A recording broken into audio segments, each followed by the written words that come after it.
በስመ አብ ወወልድ ወመንፈስ ቅዱስ አሐዱ አምላክ አሜን።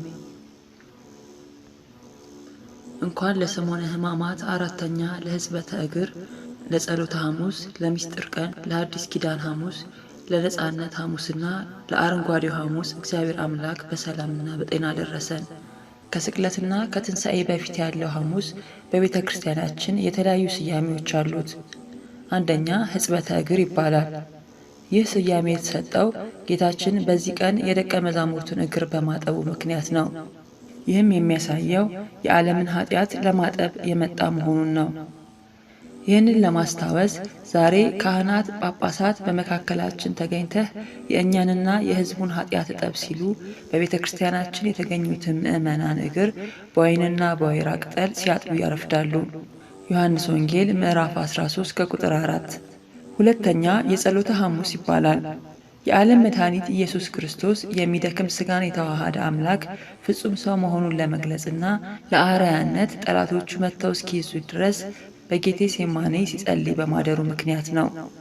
ማቴዎስ ወንጌል ምዕራፍ 26 ከቁጥር 36፣ የዮሐንስ ወንጌል ምዕራፍ 17 ከቁጥር 1። ሦስተኛ የምስጢር ቀን ይባላል። ከአምስቱ አዕማደ ምስጢር አንዱ በዚህ ዕለት ተመስርቷል። ይኸውም ይህ ስለ እናንተ በመስቀል ላይ የሚቆረሰው ሥጋዬ ነው፣ እንካችሁ ብሉ።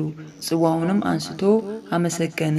ይህ ስለ እናንተ ነገ በመስቀል የሚፈስ ደሜ ነው፣ ከእርሱም ጠጡ በማለት እኛ ከእርሱ ጋር አንድ የምንሆንበትን መንገድ ከጠላት ዲያብሎስ ሰውሮ ለደቀ መዛሙርቱ የገለጠበት ቀን በመሆኑ የተሰጠ ስያሜ ነው።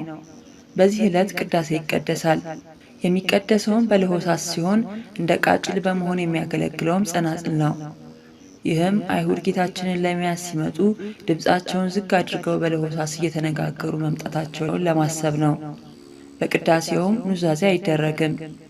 ሥርዓተ ቁርባን ግን ይፈጸምበታል።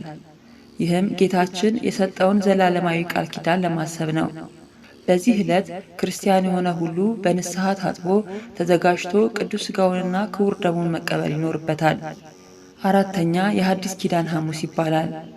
ምክንያቱም መሥዋዕተ ኦሪት ማለትም በእንስሳ ደም የሚቀርበው መሥዋዕት ማብቃቱ ተገልጦ ለድኅነተ ዓለም ራሱን የተወደደ መሥዋዕት አድርጎ ያቀረበበት ዕለት በመሆኑ ነው። ሉቃስ ወንጌል ምዕራፍ 22 ከቁጥር 18 እስከ 20። ይህ ጽዋ ስለ እናንተ በሚፈሰው ደሜ የሚሆን የአዲስ ኪዳን ነው፣ ከእርሱም ጠጡ በማለቱ ይታወቃል።